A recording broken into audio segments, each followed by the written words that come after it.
Number one, can there be an end to this conflict between Israel and the Palestinians before the Palestinians return the hostages held in Hamas's tunnels? Said another way,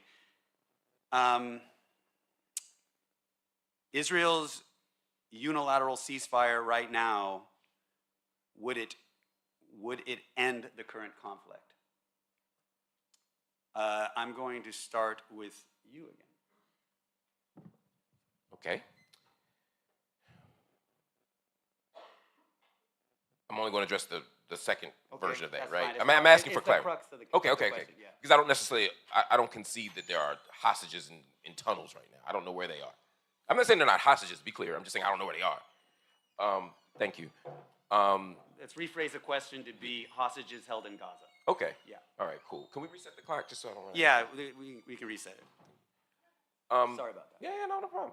Here's the thing. I believe that peace is always predicated upon justice.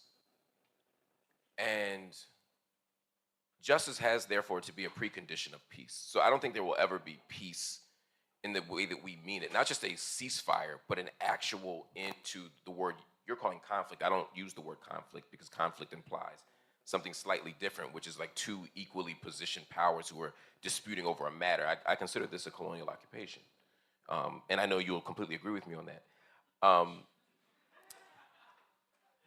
But I do think that there's no way to have justice or peace without the return of hostages. I believe that the taking of hostages is a violation of international law. I believe that it is a violation of Islamic law. There's a difference between hostages and prisoners of war. These are civilians. These are innocent people. I don't believe that you can kill civilians, and I don't believe that you should capture civilians. That's kidnapping. That's hostage taking. And I can't imagine any peaceful resolution that does not include the return of all hostages. And I have always consistently decried, critiqued, challenged, dismissed the legitimacy, the moral and legal legitimacy of any hostage taking or any killing of innocent people. That can't be the only thing we do now. There are multiple things on the table that have to be preconditions for justice. That, for me, would include an end to what has been the longest military occupation in modern history. That would require an end to the siege in Gaza. That would require justice. But absolutely, I think it's unreasonable and naive to believe that there will be any peace if there are still people who are held hostage. Right now, that number is, some people say 130, some people say more. The tragedy of it is the number's getting smaller, not bigger, and the reason it's getting smaller is because people are dying, which is tragic. It's horrific, and we should do something about it.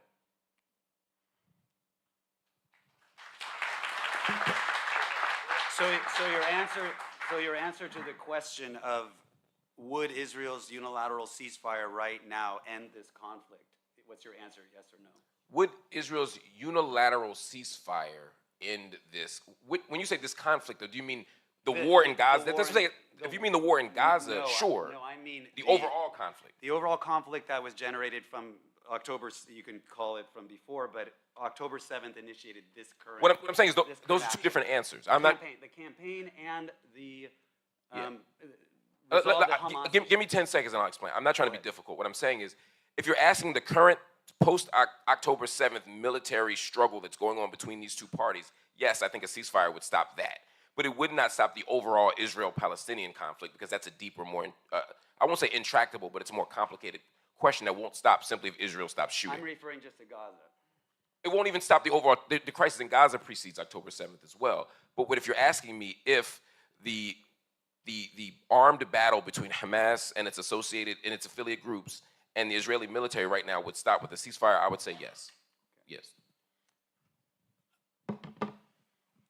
You see, my approach to a solution in the Middle East is a different approach, different than the politicians and the journalists and the experts and the thinkers of the age.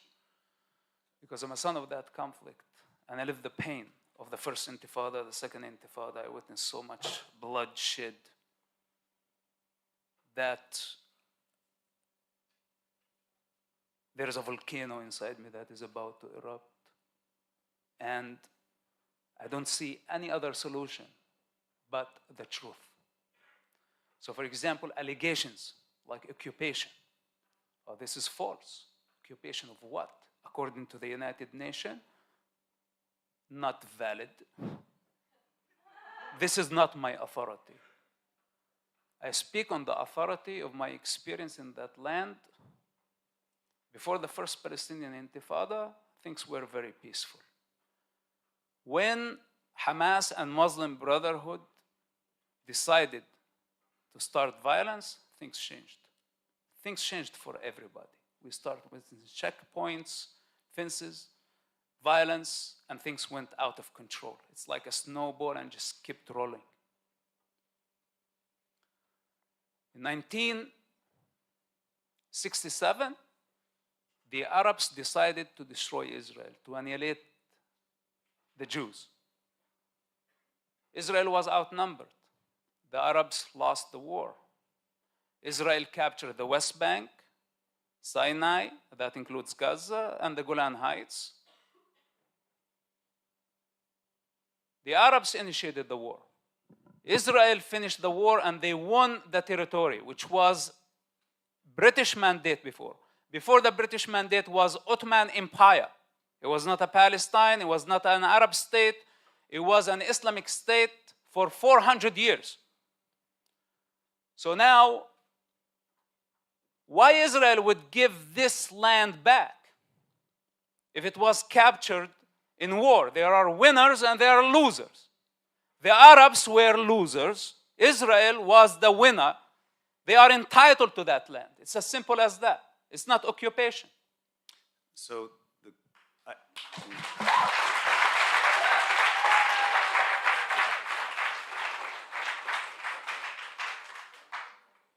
the question was, would Israel's unilateral ceasefire right now end the current military and conflict, I'm calling it, which I think it is an accurate word, because there's rockets going both directions and bombs going and so forth, and there's hostages and so forth. Would that end the unilateral ceasefire? Would it end the conflict? Absolutely not. Okay. Without eradicating Hamas completely, without the Palestinians dropping the idea of violence and accepting Israel's right to exist, the cycle of violence will continue for eternity. Okay.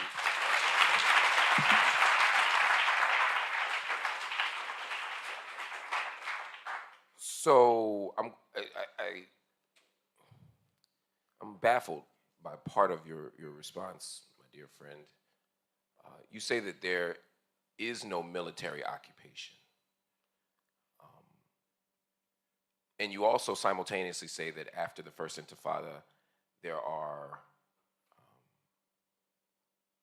checkpoints and troops and all this other stuff in the West Bank. Those troops aren't Palestinian troops. They're Israeli soldiers. They're Israeli military. Now, everybody in this room may believe that that needs to be there.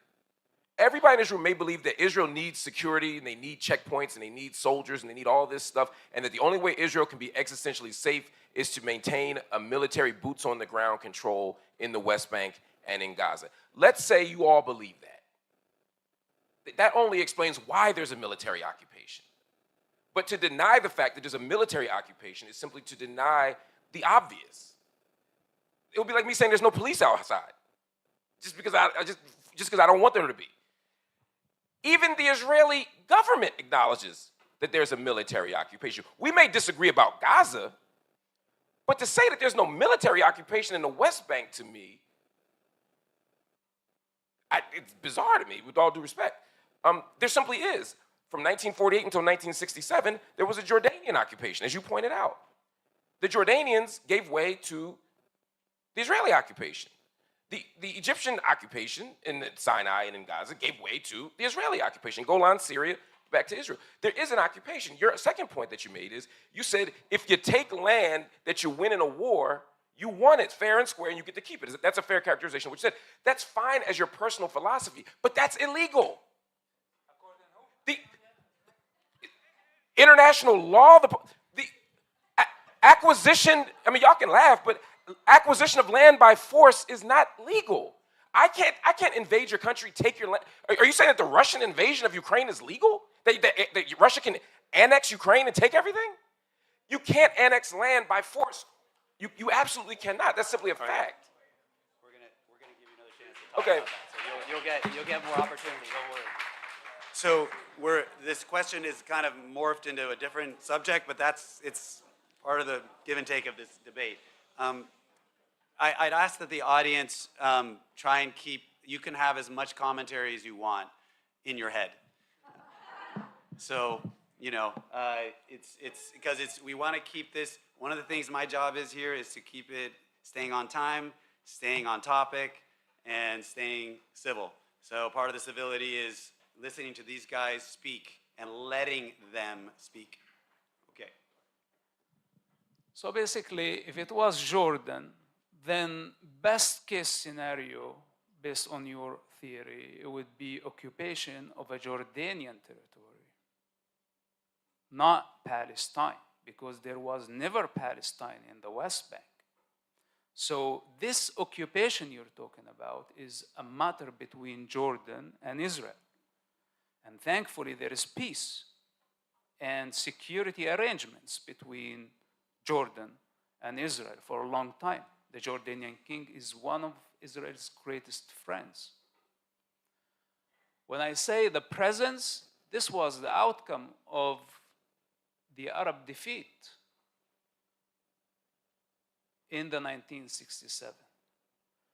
And we did not see the soldiers. Prior to the first Palestinian Intifada, my grandfather used to ride his donkey all the way from our village. It would take him 5 days, all the way to the coast, to the Mediterranean. Nobody interrupted him. Jewish families used to come to our family. My father, a founder of Hamas, used to serve them food and show them some Arab hospitality. Jewish people used to come to our markets. We used to go to their markets. I used to go to the zoo, to the beach. No checkpoints at all. Gazans were able to come to Ramallah. We were able to go to Gaza. There was no fence. There was not even one checkpoint. It was one family somehow. The Jewish families regularly came to our village, to our house. And I remember just less than 6 months before the Palestinian Intifada, the first one, my father serving food to the Jewish families. This was the reality before the first Intifada.